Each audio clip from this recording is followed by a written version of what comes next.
Mi nombre es Margarita González, soy profesora del Departamento de Dibujo y Grabado de la Facultad de Bellas Artes de la Universidad Complutense de Madrid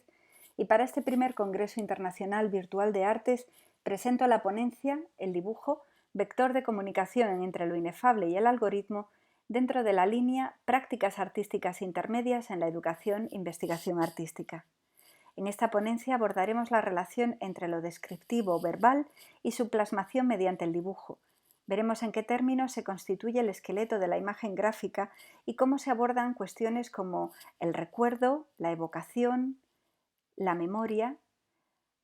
Nos interesa, por tanto, recorrer el espacio que existe entre lo verbal o lineal y lo visual o espacial mediante el uso del dibujo, entendiendo este como un vector que conecta ambos extremos y que permite materializar y jerarquizar información que de otro modo, desde mi punto de vista, no podría ser construida.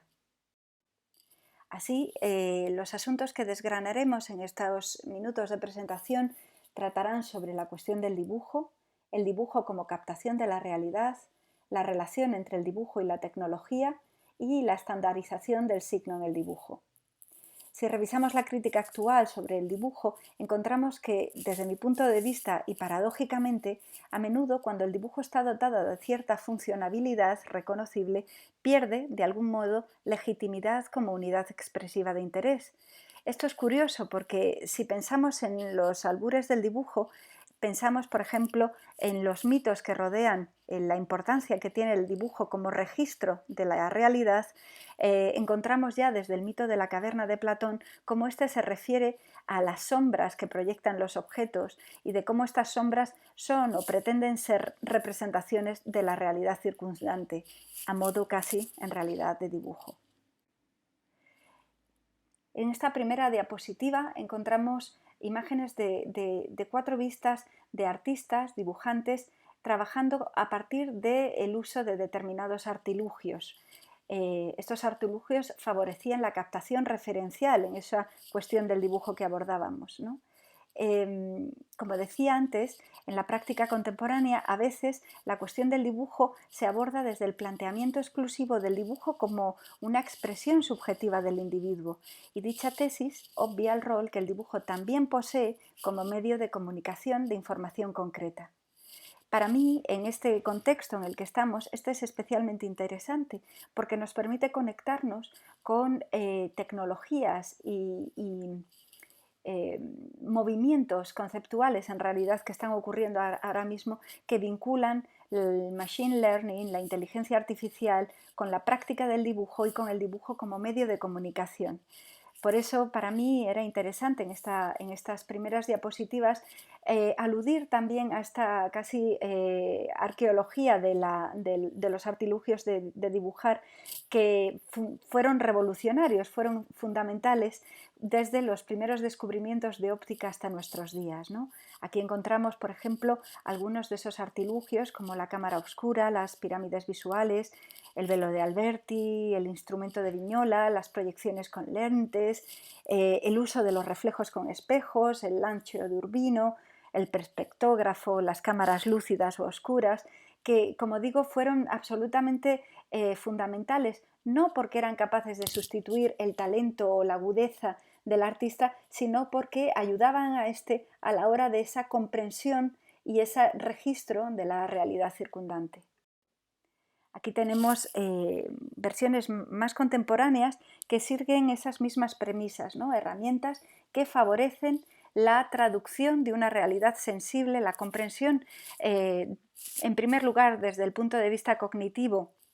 y perceptivo de una realidad sensible para poder realizar esa traducción mediante el dibujo, mediante estrategias del dibujo en un documento que pueda ser decodificado, leído, comprendido por otros.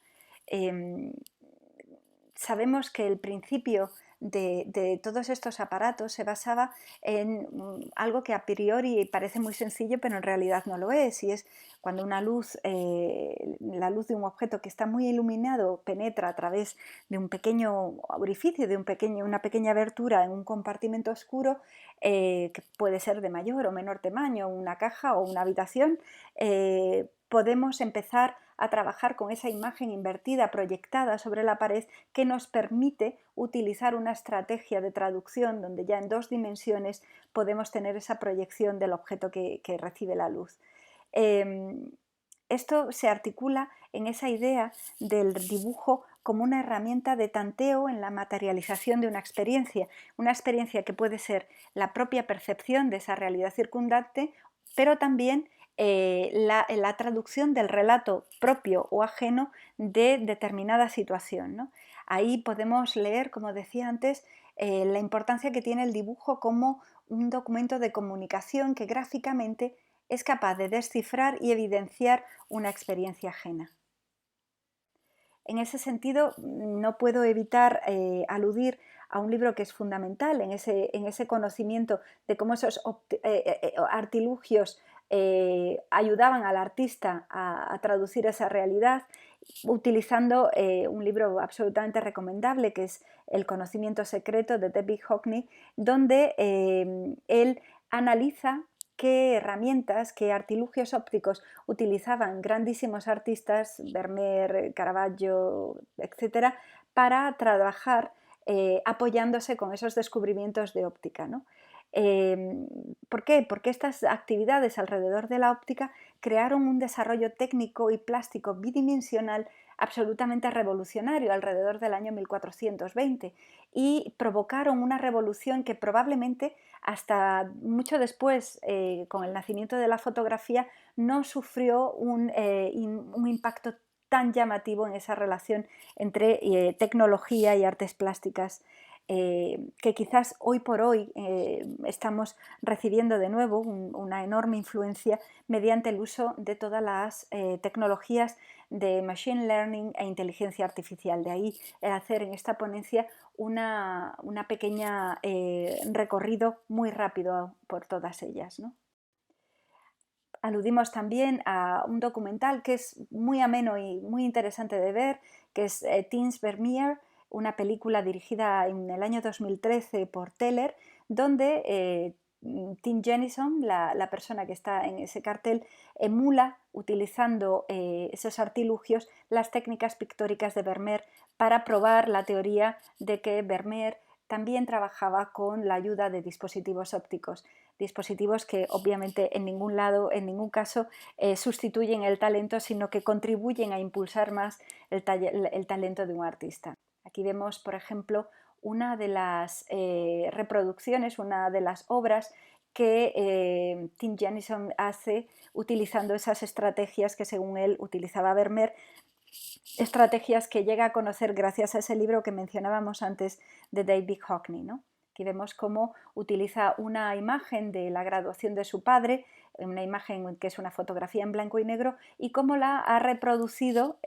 utilizando pues, esos artilugios, esas lentes que le han permitido hacer una valoración tonal. Entonces, claro, aquí tenemos una cuestión interesante y es el uso del dibujo como captación de la realidad. Pero ¿cómo se aprende todo esto? Antes de nada debemos hablar de que el dibujo también es un lenguaje de signos que son reconocibles, que se estandarizan y que se vuelven comunes, por lo menos en ámbitos culturales suficientemente grandes como para poder emplearse como medio de comunicación. Pero esto se aprende también, porque en muchos casos, casi como ocurre con las propias grafías de la escritura,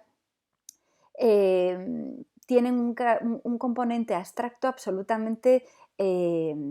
llamativo, ¿no? Aquí vemos, por ejemplo, una lámina elaborada en este caso por Jesús Jarque, que son láminas que permiten enseñar a los niños pequeños cómo dibujar, y no solamente enseñarles desde el punto de vista de la psicomotricidad, del uso del ojo, el lápiz, la lateralidad, etcétera, sino también en cuanto a cómo codificar información para hacerla reconocible. Muy probablemente muy pocas de las personas que utilizan estas láminas viven en una casa así o tienen a su alrededor casas así, pero sin embargo esto está absolutamente estandarizado como el reconocimiento de una casa, de la misma manera que en estas flechas se ha abstraído completamente, dejando casi un armazón gráfico lo que es el cuerpo humano, para dotarlo de un reconocimiento mediante la manipulación que le permite crear complementos o incluso crear emociones. Entonces, aquí estamos hablando del dibujo como una decodificación de información que pueda ser leída por una comunidad y comprendida de modo global.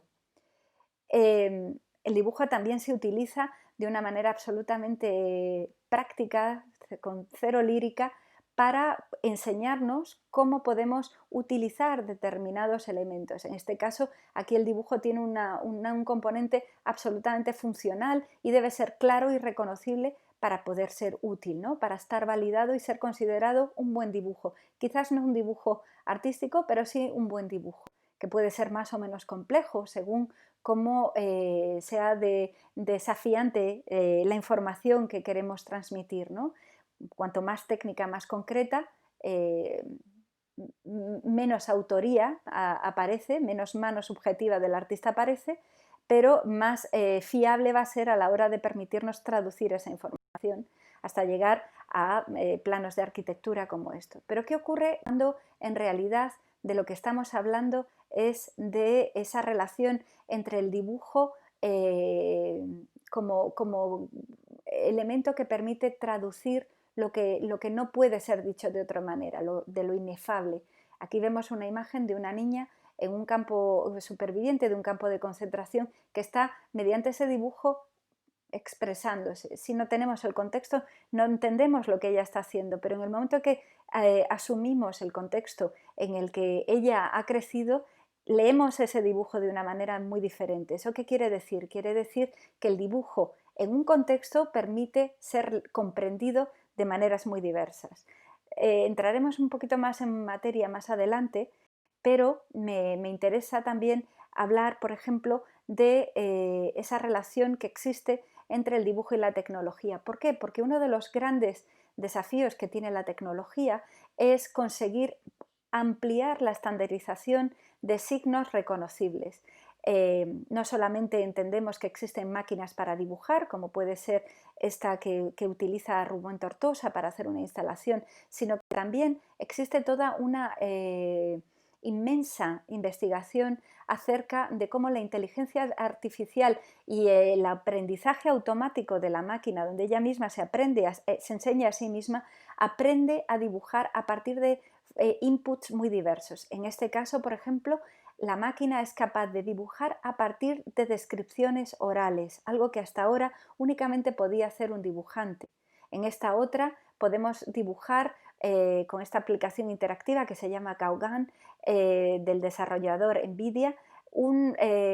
Podemos desarrollar una pantalla muy básica y el software de esta aplicación va a permitir convertirla en una imagen imposible, fotorrealista,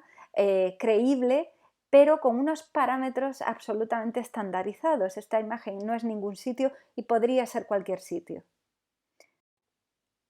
¿Cómo se consigue esto? Se consigue creando una fuente de información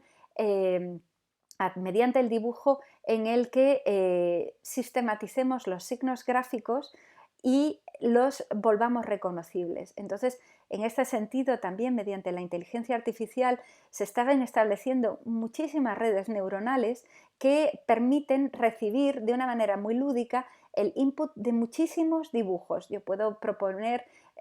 cómo dibujar un gato y cientos, miles de personas van a dibujar un gato en unos segundos y la máquina va a ir asimilando toda esa información, buscando los puntos en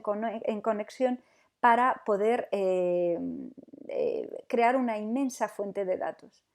Esto que hablábamos antes de cómo a partir de una descripción el dibujante podía traducir en imagen gráfica la información, hasta ahora solo lo podía hacer el ser humano. Aquí tenemos un ejemplo muy claro que es, por ejemplo, los dibujos de una artista especializada en retrato robot policial, Louise Gibson, cómo ella a partir de descripciones podía recuperar, ¿no?, la apariencia del individuo. Sin embargo, ahora tenemos software que permite sustituir esa experiencia del dibujante, esa sensibilidad del dibujante mediante aplicaciones como esta que se llama Flatface, en la que a modo de piezas los rasgos pueden ser distorsionados hasta ir creando un retrato robot de un individuo, ¿no?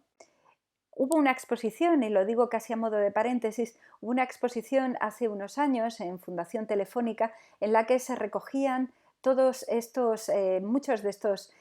avances tecnológicos y nos permitía desarrollar esa relación, por ejemplo, entre la máquina de dibujar, el artista y la experiencia. Aquí tenemos, por ejemplo, a Patrick Treset, que fue uno de los artistas participantes en esa muestra, donde él genera un software que permite que la cámara durante unos instantes seleccione el modelo, lo capte, lo memorice y lo reproduzca, con la cuestión divertida de que la máquina finalmente firma los dibujos. Entonces, ¿qué es lo que nos interesa presentar con esta ponencia? Nos interesa aportar que el dibujo funcional hoy por hoy está teniendo una relevancia fundamental a la hora de conectar la inteligencia artificial, el input del relato que pasa a ser traducido en una imagen y la experiencia en un documento que puede ser leído y comprendido por otros. Y desde ese punto de vista presento esta comunicación, agradezco su atención, siento la brevedad, es un tema que da mucho más de sí, pero por supuesto quedo a su disposición si necesitan contactar conmigo, ahí está mi correo electrónico. Muchas gracias por su atención.